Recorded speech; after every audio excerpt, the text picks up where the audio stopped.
Hello everyone, welcome to KVPY SA Stream 2012 Physics Solutions. A clay ball of mass m and speed v strikes another metal ball of same mass m which is at rest. They stick together after collision. The kinetic energy of the system after collision is initial kinetic energy of the system, that is kinetic energy of the clay ball, K initial equal to half mv square. After collision the clay ball sticks to the metal ball. This is an example for perfectly inelastic collision. Applying conservation of linear momentum, mv plus m of 0 equal to 2m times capital V, which gives capital V equal to v by 2. Final kinetic energy of the system, K final equal to half of 2m into capital V square, which is mv square by 4.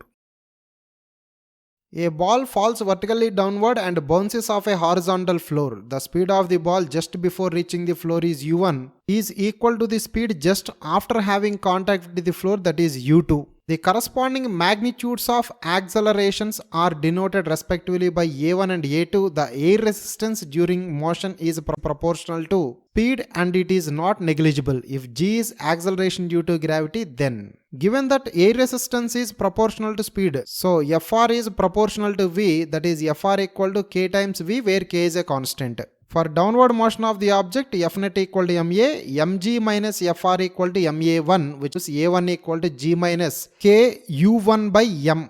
For upward motion, Fnet equal to ma, mg plus Fr equal to ma2. When the object is moving upward, both the weight and frictional force act in the downward direction. From this expression, we have a2 equal to g plus k times u2 by m. Comparing equations 1 and 2, we can see that a1 is less than a2. Which of the following statements is true about the flow of electrons in an electric circuit? Electrons always flow from lower to higher potential. Electrons always flow from higher to lower potential. Electrons always flow from lower to higher potential except through the power source. Electrons always flow from higher to lower potential except through the power source. Conventional direction of current is the direction of movement of positive charges, that is from high potential to low potential. In practice, the current is nothing but flow of electrons, so the direction of flow of electrons is from low potential to high potential in the circuit. And through the power source, they will be flowing from high potential to low potential. A boat crossing a river moves with a velocity v relative to still water. The river is flowing with a velocity v by 2 with respect to the bank. The angle with respect to the flow with which the boat should move to minimize the drift is velocity of the boat relative to still water, vb equal to v. Speed of the river is v by 2. Drift from the diagram can be written as x equal to vr minus vb sin theta of t. T is time taken to cross the river, which can be written as distance by speed, that is width of the river by Vb cos theta. For drift to be 0, we can write 0 equal to Vr minus Vb sin theta of d by Vb cos theta, which gives Vr equal to Vb sin theta equal to Vr by Vb, that is 1 by 2, so theta is 30. 30 degrees is the angle made with respect to vertical. With respect to river flow direction, it is 90 plus 30, that is 120.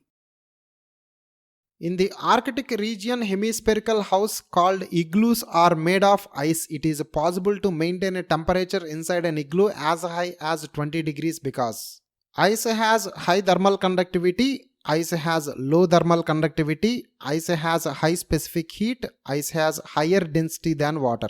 Due to low thermal conductivity, ice does not allow the heat inside the igloo to escape out, thus maintaining fairly high temperatures inside. Thermal conductivity of ice is about 2.18 watt per meter Kelvin. This is a very less value, less than most of the solids.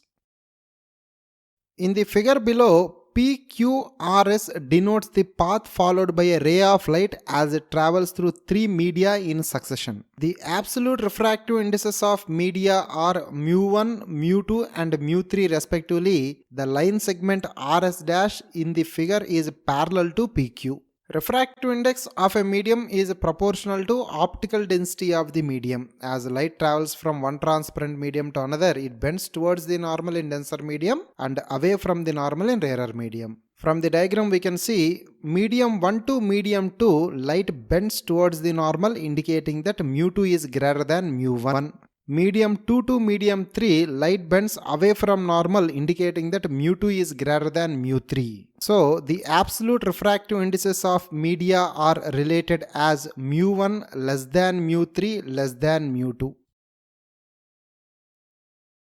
A ray of white light is incident on a spherical water drop whose center C is as shown below. When observed from the opposite side, the emergent light will be white and will emerge without any deviation, will be internally reflected, will split into different colors such that the angle of deviation will be different for all colors, will split into different colors such that angle of deviation will be same for all colors. The ray of white light is entering the water drop along the principal axis. So angle of incidence is 0. So the angle of refraction also will be 0. Hence the light ray will pass through the water drop without any deviation. A convex lens of focal length 15 cm is placed in front of a plane mirror at a distance 25 cm from the mirror, where on the optical axis and from the center of the lens should a small object be placed such that the final image coincides with the object. When the object is placed at focal point, the light rays after refraction through the lens will travel parallel to the principal axis. When parallel light rays strike the plane mirror, that is angle of incidence 0, they retrace their path with angle of reflection 0, so the image will coincide with the object. Hence the object should be placed at focal point of the lens, which is at a distance of 15 cm from the center of the lens. Following figure show different combinations of identical bulbs connected to identical batteries. Which option is correct regarding the total power dissipated in the circuit? For the circuit Q, power dissipated is V square by R, that is V square by R by 3, as the bulbs are connected in parallel. So effectively power dissipated is 3V square by R. For the circuit P, all the 3 bulbs are connected in series, so the power dissipated is V square by 3R. For circuit R, there is a single bulb connected to parallel combination of 2 identical cells. So the effective EMF is V, so the power dissipated is V square by R. For the circuit S, there are 2 identical cells connected in series aiding. The net EMF of the circuit is 2E, so the power dissipated is 4V square by R. Hence we get the relation P less than R less than Q less than S. A circular metallic ring of radius r has a small gap of width d. The coefficient of thermal expansion of metal is alpha in appropriate units. If we increase the temperature of the ring by delta T, then width of the gap. Initial circumference of the ring C1 equal to 2 pi r minus d. Final circumference of the ring C2 equal to 2 pi r dash minus d dash. Final circumference C2 equal to C1 of 1 plus alpha delta T. C2 equal to 2 pi r minus d of 1 plus alpha delta T, which is 2 pi r minus d plus 2 pi r minus d times alpha delta T. Further simplification gives 2 pi r plus 2 pi r alpha delta T minus of d plus d alpha delta T. Equating this expression with C dash, we get d dash equal to d plus d alpha delta T, d dash minus d equal to d alpha delta T. So the increase in width delta d equal to d alpha delta T. A girl holds a book of mass m against a vertical wall with a horizontal force F using her fingers so that the book does not move. The frictional force on the book by the wall is. Weight of the book, that is gravitational force mg, acts always downwards. The girl has applied force F towards the wall horizontally, so the normal force applied by the wall on the book will be F away from the wall. Limiting friction F equal to mu n, that is mu F. Since the book is stationary, the frictional force is static friction, which is equal to weight of the book. Remember, static friction is a self-adjusting force that is equal to the applied force in the given situation, as long as the object is stationary. A solid cube and a solid sphere, both made up of same material, are completely submerged in water but to different depths. The sphere and the cube have same surface area. The buoyant force is. Cube and sphere are made up of same material, so their densities are same. Rho cube equal to rho sphere. Cube and sphere have same surface area. A cube equal to A sphere. 6a square equal to 4 pi r square. So A equal to R times root 2 pi by 3, A cube by R cube will give you 2 pi by 3 root 2 pi by 3. Buoyancy force on the cube, F buoyancy cube equal to volume of cube density of cube into G, that is A cube rho C G. Buoyancy force on the sphere, FBS equal to V sphere rho sphere into G, that is 4/3 pi R cube rho sphere G. Taking the ratio F buoyancy cube by F buoyancy sphere, we get root pi by 6, from which we can conclude that F buoyancy sphere is greater than F buoyancy cube. U-92-238 atom disintegrates to polonium-84-214 with a half-life of 4.5 into 10 power 9 years by emitting 6 alpha particles and n electrons. Here n is half-life of disintegration process, T equal to 4.5 into 10 power 9 years. Alpha particle, that is helium nucleus, has 2 units charge and 4 units mass. Electron, that is beta particle, has 1 unit negative charge and negligible mass. Writing the nuclear reaction, U-92-238 gives rise to polonium-84-214 plus 6He24 plus n minus 1 E0. Equating mass number on both sides, 238 equal to 214 plus 6 into 4. Equating atomic numbers on both sides, 92 equal to 84 plus 6 into 2 plus n into minus 1, which gives n equal to 4.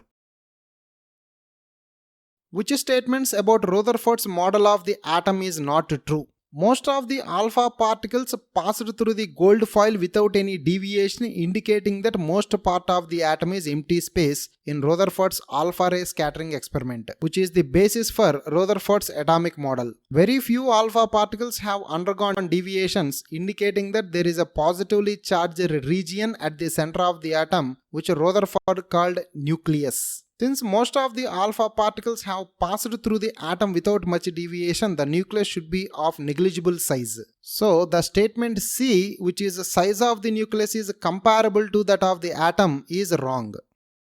A girl brings a positively charged rod near a thin neutral stream of water from a tap. She observed that the water stream bends towards her. Instead, if she were to bring a negatively charged rod near to the stream, then water molecule is a polar molecule. It has a partial negative charge on the oxygen atom and partial positive charge on the hydrogen atom due to high electronegativity of oxygen atom. When a positively charged rod is brought nearer to the water stream, the oxygen atoms are attracted to it, so the water stream moves towards the rod. When a negatively charged rod is brought nearer to the water stream, the hydrogen atoms are attracted to it, so the water stream moves towards the rod. The same phenomena can also be explained in terms of induction of electric charges. In the circuit shown, n identical resistors R are connected in parallel, n is greater than 1, and the combination is connected in series to another resistor R0. In the adjoining circuit, n resistors of resistance R are all connected in series along with R0. The batteries in both the circuits are identical and the net power dissipated in n resistors in both circuits is the same. The ratio R0 by R is effective resistance of the circuit R equal to R0 plus R by N. Potential drop across the parallel combination V equal to E times R by N by R0 plus R by N. In series combination of resistors, the potential will divide in the direct ratio of resistances. Power dissipated in N resistors P equal to V square by R by N, that is E square of R by N by R0 plus R by N whole square. Effective resistance of the second circuit R dash equal to R0 plus NR. Potential drop across the series combination V dash equal to E times NR by R0 plus NR. Power dissipated in N resistors P dash equal to V dash square by NR, that is E square times NR by R0 plus NR whole square. Given P equal to P dash, so E square of R by N by R0 plus R by N whole square equal to E square of NR by R0 plus NR whole square. Upon rearranging the terms, we get R0 square of n minus 1 by n equal to R cube of n minus 1 by n, which gives R0 by R equal to 1. A firecracker is thrown with a velocity of 30 meters per second in a direction which makes an angle 75 degrees with the vertical axis. At some point on its trajectory, the firecracker splits into two identical pieces in such a way that one piece falls 27 meters far from the shooting point. Assuming all trajectories are contained in the same plane, how far will the other piece fall from the shooting point? Take g equal to 10 meter per second square and neglect air resistance. Range of the firecracker r equal to u square sin 2 theta by g, that is 900 sin 30 by 10, which is 45 meter. Distance of the first fragment from the shooting point x1 equal to 27 meter. Masses of the two fragments are equal, that is m1 equal to m2 equal to m by 2. Center of mass of the two fragments xcm equal to m1 x1 plus m2 x2 by m1 plus m2. In the first case, let us assume that the first fragment falls onto the right of the shooting point, so that x1 is positive. We get 45 equal to m by 2 into 27 plus m by 2 by m, which gives x equal to 63 meter. In the second case, let the first fragment fall to the left of the shooting point, in which case x1 becomes negative. So 45 equal to minus m by 2 into 27 plus m by 2 into x by m, which gives x equal to 117 meter. A block of mass m is sliding down an inclined plane with constant speed. At certain instant t0, its height above the ground is h. The coefficient of kinetic friction between the block and the plane is mu. If the block reaches the ground at a later instant tg, then the energy dissipated by friction in time interval tg minus t0 is. The block is sliding down the inclined plane with constant speed. So mg sin theta, the downward force, should be equal to frictional force mg sin theta equal to mu mg cos theta. Since the block is moving with constant speed, there is no change in kinetic energy. The loss of potential energy should be providing for the work done against friction. So the energy dissipated by friction in the time interval tg minus t0 is loss in potential energy, that is mgh. A circular loop of wire S is in the same plane as an infinitely long wire carrying a constant current I. Four possible motions of the loop are marked by N, E, W and S. Clockwise current is induced in the loop when the loop is pulled towards. Magnetic field created by infinitely long current carrying conductor B equal to mu naught by 2 pi I by R. The magnetic field strength is inversely proportional to the distance of consideration from the wire. The field is directed into the plane on the right side and out of the plane on the left side. Clockwise current in the loop creates magnetic field in the downward direction. So the field created by the loop is helping the field developed by the infinite wire. According to Lenz's law, the induced current should oppose the cause of EMF. This is possible only when the flux linked with the coil is decreasing, which is possible only when the coil is moving away from the wire. So the coil is moving along E. 150 grams of ice is mixed with 100 gram of water at a temperature 80 degrees centigrade. The latent heat of ice is 80 calorie per gram and the specific heat of water is 1 calorie per gram degree centigrade. Assuming no heat loss to the environment, the amount of ice which does not melt is the amount of heat available from the cooling of water, Q equal to ms delta theta, 100 into 1 into 80 minus 0, that is 8000 calorie. Amount of heat required to melt ice, Q dash equal to ml, that is 80 m. Applying principle of calorimetry, total heat lost by hot object equal to total heat gained by cold object, that is Q equal to Q dash. 8000 equal to 80 m, which gives m equal to 100 gram. So the amount of ice melted is 100 gram and remaining in the state of ice is 50 gram.